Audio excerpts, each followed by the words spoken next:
लोकसभा चुनावों में अब साल भर का ही वक्त बचा हुआ है। जैसे जैसे चुनाव करीब आता जा रहा है, बीजेपी की मुश्किलें बढ़ती जा रही हैं। बीजेपी का ग्राफ गिरता जा रहा है तो कांग्रेस मजबूत हो रही है। मुश्किल में फंसी बीजेपी अब नए सिरे से रणनीति तैयार कर रही है, जो बीजेपी का डर दिखा रही है।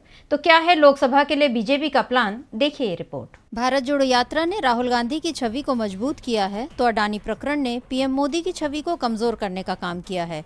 टीवी चैनलों ने भले ही राहुल गांधी से दूरी बना रखी हो, लेकिन सोशल मीडिया पर राहुल गांधी को सबसे ज्यादा सर्च किया जा रहा है, जो उनकी बढ़ती लोकप्रियता को दिखाता है। एक ओर राहुल गांधी की लोकप्रियता का ग्राफ ऊपर उठ रहा है तो दूसरी ओर पीएम मोदी की लोकप्रियता में कमी आई है। हाल ही के दिनों में जो सर्वे आ रहे हैं वो इसी ओर इशारा कर रहे हैं। इस गिरावट को रोकने के लिए अब बीजेपी नए सिरे से रणनीति बनाने में जुटी हुई है। पार्टी को एहसास है कि हिंदी बेल्ट में उसे नुकसान होना तय है। 2019 की तुलना में उसकी सीटों की संख्या कम होनी है और इस नुकसान को कम करने के लिए पार्टी गैर हिंदी भाषी राज्यों पर ध्यान दे रही है। खासतौर पर दक्षिण और पूर्व की ओर बीजेपी का विशेष जोर है और इसके लिए पार्टी की ओर से पीएम मोदी का चेहरा ही आगे रखा जा रहा है। 2024 के लोकसभा चुनाव से पहले बीजेपी गैर हिंदी भाषी राज्यों में पीएम की 100 सभाओं का प्लान तैयार कर रही है।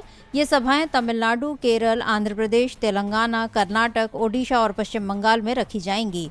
बीजेपी की कोशिश उत्तर भारत में होने वाले नुकसान की भरपाई इन राज्यों से करने की है, लेकिन यहाँ भी बीजेपी मुश्किल में दिख रही है क्योंकि हाल ही में उपचुनाव में साफ हो गया है कि इन राज्यों में बीजेपी कमजोर हो रही है।